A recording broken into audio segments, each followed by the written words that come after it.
पिछले एपिसोड में गाओ के पास फेदर ट्रैकर मिला था, जिसके बाद उसने जीनी से पूछा था क्या तुम येन डैन को जानते हो। यह सुनकर अब जीनी भी समझ जाता है कि गाओ येन डैन की डॉटर है, लेकिन टियानमिंग को कुछ भी समझ नहीं आता कि आखिर यहाँ क्या चल रहा है। फिर गाओ टियानमिंग से बताने लगती है, मैंने अपने पेरेंट्स के बारे में तुम्हें जो कुछ भी बताया था वह सब कुछ झूठ था। असल में मेरे फादर येन किंगडम के क्राउन प्रिंस थे और मेरी मदर उनकी क्राउन प्रिंसेस थी। उस समय येन दुनिया की सबसे खूबसूरत जगह हुआ करता था, जो लेट विंटर में बर्फ से पूरी तरह कवर हो जाता था, जिसके दौरान वह जगह सिल्वर की दुनिया लगने लगती थी। जिस दिन वहाँ पर ग्रैंड फेस्टिवल सेलिब्रेट किया जाता था, हर कोई पैलेस के सामने इकट्ठा होता था और सभी एक साथ मिलकर आने वाले स्प्रिंग का वेलकम करते थे। फिर पता चलता है रोंग असल में गाओ की मेड थी। अब शाम को जैसे ही इसके फादर आते हैं, गाओ काफी खुश होती है, लेकिन तभी यहाँ किन के सोल्जर आ जाते हैं और चारों तरफ भयंकर तबाही मच जाती है। फिर गाओ की मदर अपने हस्बैंड येन डैन को बाहर जाने से रोकती है, क्योंकि किन के लोग इसे ही खोज रहे हैं, लेकिन येन डैन इसकी बात नहीं सुनता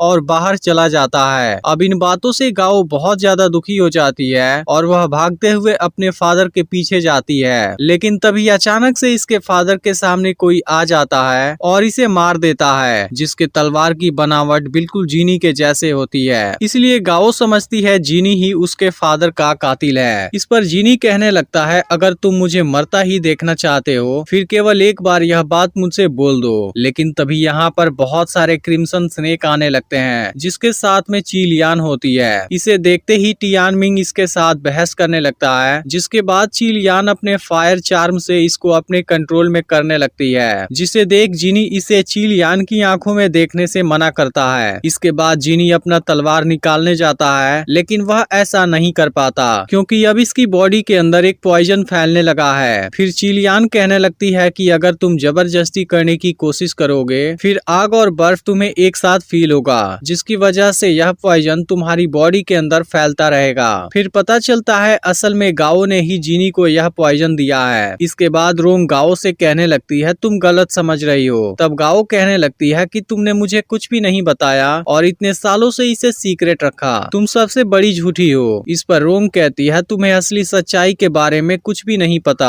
अब टियानमिंग गाओ से कहने लगता है, तुम तो एक काइंड हार्टेड इंसान थी, आखिर तुम ऐसा कैसे कर सकती हो। वहीं अब चीलियान जीनी से कहने लगती है, तुम तो अब अपनी तलवार भी नहीं निकाल सकते, लेकिन यह सब केवल गाओ की वजह से ही पॉसिबल हो पाया। इसके बाद चीलियान इन पर अटैक करने की कोशिश करती है, लेकिन रोंग इनको बचाने लगती है और चीलियान के साथ बहुत शानदार फाइट करने लगती है। तभी इनके फाइट के दौरान गाओ को नीडल लगने वाला होता है, लेकिन टियानमिंग इसको बचा लेता है और फिर खुद जख्मी हो जाता है। वहीं चीलियान अब रोंग के ऊपर भारी पड़ने लगती है और उसे जख्मी कर देती है। इसके बाद यह गाओ को पकड़ लेती है और इन सभी का मजाक उड़ाने लगती है। यह देख रोंग इसको जान से मारने की धमकी देती है। तभी चीलियान अपने फायर चार्म से गाओ को हिप्नोटाइज कर लेती है और कोई भी कुछ नहीं कर पाता। अब गाओ रोंग से पूछने लगती है, मुझे प्रोटेक्ट करना क्या तुम्हारी जिम्मेदारी नहीं है। अब चीलियान इसे कंट्रोल करने लगती है और रोंग से जीनी को मार देने का ऑर्डर देती है, जिसे सुनते ही टियानमिंग और रोंग दोनों परेशान हो जाते हैं। तब चीलियान रोंग से कहती है, अगर तुम अपनी प्रिंसेस को बचाना चाहती हो फिर तुम्हें जीनी को मारना ही होगा। इसके बाद रोंग के पास कोई दूसरा ऑप्शन नहीं होता, इसलिए वह जीनी को मारने के लिए तैयार हो जाती है। लेकिन तभी अचानक से यहाँ पर एक मशीन आ जाती है जो चीलियान के सभी स्नेक को मारने लगती है, लेकिन अब यह कंट्रोल से बाहर हो जाती है और इनको भी मारने के लिए आगे बढ़ने लगती है। तभी बैन अपना मैकेनिकल बर्ड लेकर यहाँ आ जाता है, जिसके बाद जीनी रोंग और टियानमिंग को लेकर इसके ऊपर आ जाता है, लेकिन गाओ अभी भी माउंटेन के ऊपर होती है और मशीन इसे मारने के लिए आगे बढ़ने लगती है। यह देखते ही बैन इसे बचाने की पूरी कोशिश करता है और गाओ रोंग का हाथ पकड़ने के लिए जंप लगा देती है, लेकिन तभी चीलियान एक पत्थर से इस पर अटैक कर देती है, जिसके बाद गाओ यहाँ से नीचे की तरफ गिरने लगती है और यह देख सब काफी परेशान हो जाते हैं। इसके बाद टियानमिंग भी कुछ नहीं कर पाता, लेकिन इस बात से स्ट्रॉन्ग बनने का इसका जज्बा और भी पावरफुल हो जाता है। वहीं अब गाओ नीचे की तरफ गिरने लगती है, लेकिन अब बैन अपने मैकेनिकल बर्ड को तेजी से नीचे लाता है और जीनी गाओ का हाथ पकड़ लेता है, लेकिन गाओ इसे देख बिल्कुल भी खुश नहीं होती और जीनी से अपना हाथ छोड़ देने के लिए बोलने लगती है। लेकिन तभी गाओ को जीनी के पास एक नेकलेस नजर आती है जो बिल्कुल उसके पास वाले नेकलेस के जैसी होती है। अब जीनी अपने बॉडी में मौजूद पॉइजन की वजह से कमजोर होने लगता है और गाओ का हाथ छूट जाता है। लेकिन इस बार टियानमिंग कुछ नहीं सोचता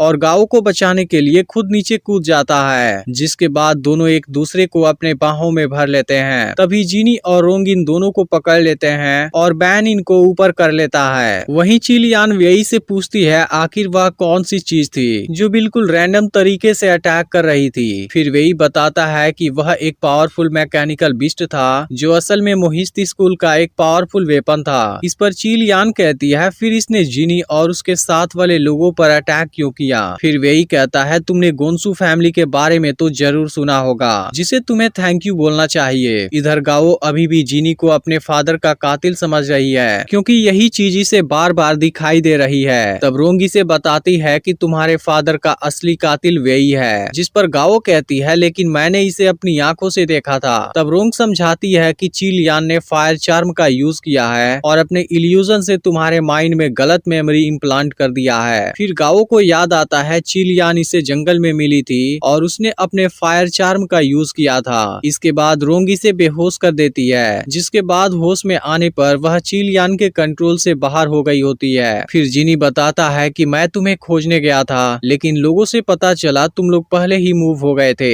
इसके बाद जिनी गाओ से बताता है तुम्हारे फादर तुम्हें और तुम्हारी मॉम को बहुत प्यार करते थे और तुम लोगों का प्रोटेक्शन ही उनका आखिरी विश था, लेकिन यह सब कीन असैसिन प्लान के फेलियर की वजह से हुआ। अब गाओ इस बारे में पूछने लगती है। फिर जिनी बताता है यह एक बहुत ही इम्पोर्टेंट प्लान था जिसकी वजह से बहुत से लोगों की तकदीर बदल गई थी। इस पर गाओ पूछती है क्या यह चीज मोहिस्ती स्कूल के हीरो के मौत से भी जुड़ी है। तब रोंग बताती है हाँ, यह 12 साल पहले की बात है। उस समय तक यिंग जेंग हान और वेई को डिस्ट्रॉय कर चुका था और अब चू पर अटैक कर रहा था, जिसके दौरान लोगों को बहुत सी तकलीफें सहनी पड़ी थी और फाइनली चू के लोगों ने इसका विरोध किया, लेकिन फिर भी अंत में चू किन से हार गया। सियांग येन जिन्होंने चू आर्मी को लीड किया था उन्होंने हार की वजह से सुसाइड कर लिया, जो कि असल में सोयू के ग्रैंडफादर थे। जब तुम्हारे फादर को पता चला कि येन अब किन का अगला टारगेट होने वाला है, वह अपनी फैमिली के साथ कुछ नहीं होने देना चाहते थे, इसलिए उन्होंने यिंग जेंग को मारने के लिए एक असैसिन को भेजा था जिसमें मोहिस्ती स्कूल उनका सबसे बड़ा साथी बना था और इसके लिए उन्होंने 3 साल तक प्लानिंग भी की थी। लेकिन बदकिस्मती से यह प्लान फेल हो गया और यिंग जेंग को जब इस बारे में पता चला फिर उसने येन पर अटैक करने के लिए अपने आर्मी को भेज दिया। इसके बाद जिनी कहता है फिर येन एम्परर ने इसका सारा ब्लेम तुम्हारे फादर पर डाल दिया और उनको अरेस्ट करने का ऑर्डर दे दिया, जिसके बाद एम्परर ने खुद को यिंग जेंग के सामने सरेंडर करने का नाटक भी किया।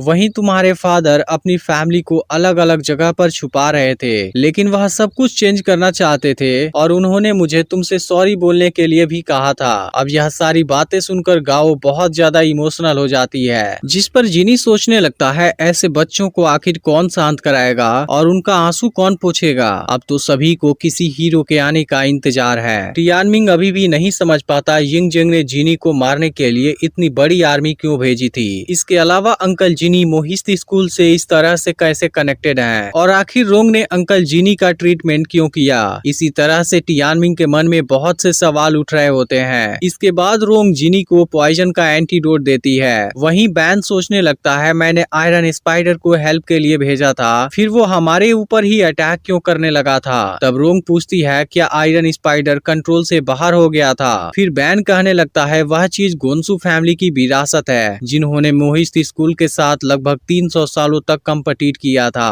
फिर जिनी कहता है मोहिस्ती स्कूल मशीन के मामलों में एक्सपर्ट था। इन 400 सालों में इसके सिद्धांत और स्टूडेंट पूरे 7 स्टेट में फैले हैं। इस तरह मोहिस्ती स्कूल सभी 5 स्कूल में सबसे बड़ा है। तभी टियानमिंग पूछने लगता है लेकिन इसमें घोस्ट वैली शामिल क्यों नहीं है, जिस पर जिनी कहता है क्योंकि इसमें बहुत कम स्टूडेंट हैं। इस पर बैन कहने लगता है फिर भी घोस्ट वैली के स्टूडेंट के पास पूरी दुनिया को हिला देने वाली पावर होती है। यह सुनकर टियानमिंग कहता है घोस्ट वैली जरूर ही इन 5 स्कूल से बड़ा होगा। तब जिनी कहता है तुम्हें अभी भी बहुत सी चीजों के बारे में पता नहीं है। इस पूरी दुनिया में घोस्ट वैली के बहुत से मास्टर मौजूद हैं, जिसमें से मैंने बहुत से लोगों से ज्ञान हासिल किया है। इसके बाद टियानमिंग गोन्सू फैमिली के बारे में पूछने लगता है। तब जिनी इसको बताता है कि गोन्सू फैमिली अपनी मशीनरी आर्ट के लिए फेमस थी, जिस पर टियानमिंग पूछता है क्या वह भी मैकेनिकल बर्ड को बनाना जानते थे। फिर फिर बैन इसको बताता है कि यह चीज मोहिस्ती स्कूल का इन्वेंशन है। वह लोग भी इसे बनाना चाहते थे